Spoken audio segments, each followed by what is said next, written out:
పంచాయతీ ముసలగూడ గ్రామం మనం లేదు సోదర సోదరిమణులు తెలుగుదేశం పార్టీ జనసేనకు సంబంధించినటువంటి నాయకులందరికీ కూడా నా హృదయపూర్వక నమస్కారం. ఓ 2-3 విషయాలు మాత్రం ఈ సందర్భంగా మీ దృష్టికి తెచ్చే ప్రయత్నం చేస్తా. బెంగరగుంట గ్రామ పంచాయతీ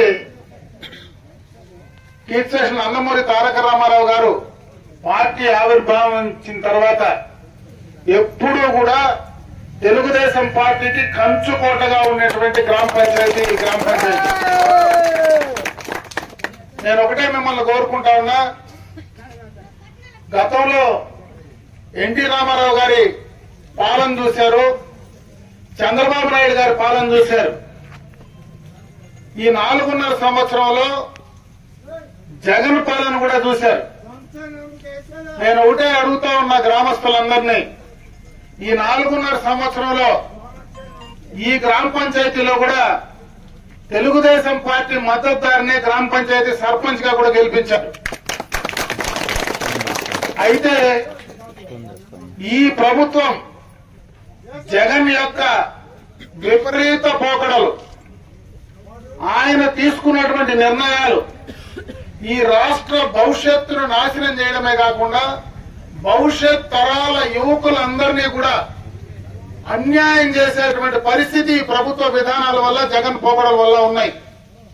ఈ గ్రామంలో కావచ్చు, గ్రామ పంచాయతీలో కావచ్చు, ఎంతో మంది కుటుంబాల నుంచి బిడ్డలు చదువుకొని ఈ రోజు బయటకు పోయి పనిచేసేటువంటి సందర్భాన్ని కూడా మీకు అందరికీ తెలుసు.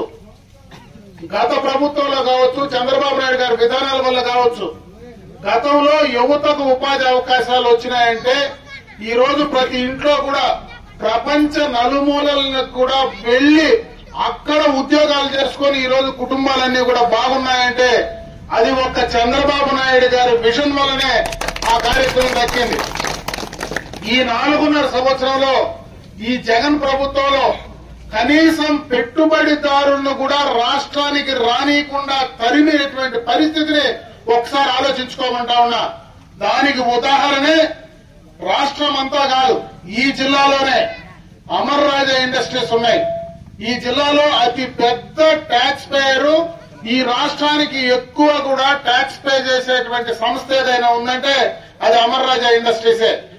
వాళ్ళు ఎక్కడో పెట్టకుండా ఈ జిల్లాలో మన కోసం ఇక్కడ ఉన్నటువంటి అందరికీ ఉపాధి కావాలనేటువంటి ఆలోచనతో పరిశ్రమలు తీసుకొస్తే ఈ రోజు జగన్ పోకడల వల్ల దాదాపు 9,000 కోట్ల రూపాయల పెట్టుబడి ఈ రోజు తెలంగాణకు తరిమేసినారంటే అది పూర్తిగా ఈ జగన్ మూర్ఖపు విధానాల వల్ల అని చెప్పి సందర్భంగా నేను తెలియజేసుకుంటున్నా.